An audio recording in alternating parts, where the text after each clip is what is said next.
June 2026 বিশ্ব পরিবেশ দিবস। পরিবেশটাকে সুস্থ রাখতে গেলে আমাদের প্রথম দরকার গাছ রোপণ। আর গাছ রোপণ এমন গাছ আমরা লাগাচ্ছি যে তাতে যদি ফল হয়, যেমন আমরা খেয়ে বাঁচতে পারি, যেমন পশু পাখি যারা আছে তারাও খেয়ে বাঁচতে পারে। তা আজকে আমাদের এই 5 জুন বৃক্ষরোপণ কর্মসূচি হচ্ছে আমাদের পূর্বস্থলী মডেল ফার্মে। এই প্রসঙ্গে আমার একটি কবিতা, স্বরচিত কবিতা। কবিতার নাম হচ্ছে একটি গাছ মায়ের নামে রোপণ। সবুজ আলো সবুজ করো এই ধরণী তল, বৃক্ষ ছেদে প্রকৃতির রোষ হয় যে দাবানল।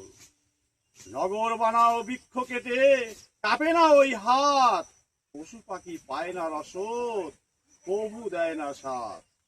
উষ্ণায়নের প্রভাবে হয় অতিমারী রোগ, আমফান ইয়াস ঘূর্ণিঝড়ে কত যে দুর্ভোগ।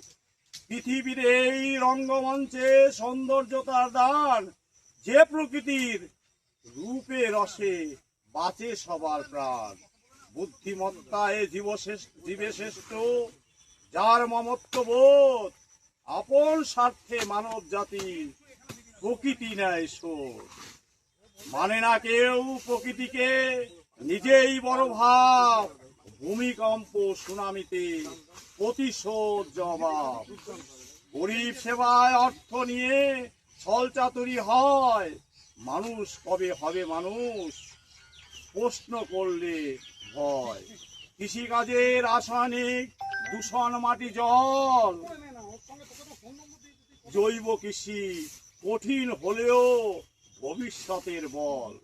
কৃষক বন্ধু সবুজ স্রষ্টা, সবাই খাদ্য পায়, অক্সিজেনের কারিগরি হাওয়া শুদ্ধতায়। তরুমূলে ফুলে ফলে পাতায় ছায়া পায়, সবাই জাগো বৃক্ষ লাগাও পরিবেশ বাঁচাই। বিশ্ব পরিবেশ দিবসে করতে সচেতন 5 জুন 2026 খুশির উদযাপন। এক গাছ এক প্রাণ, চারিদিকে মানুষের স্লোগান, একটি গাছ মায়ের নামেতে সবার বাঁচুক প্রাণ। নমস্কার।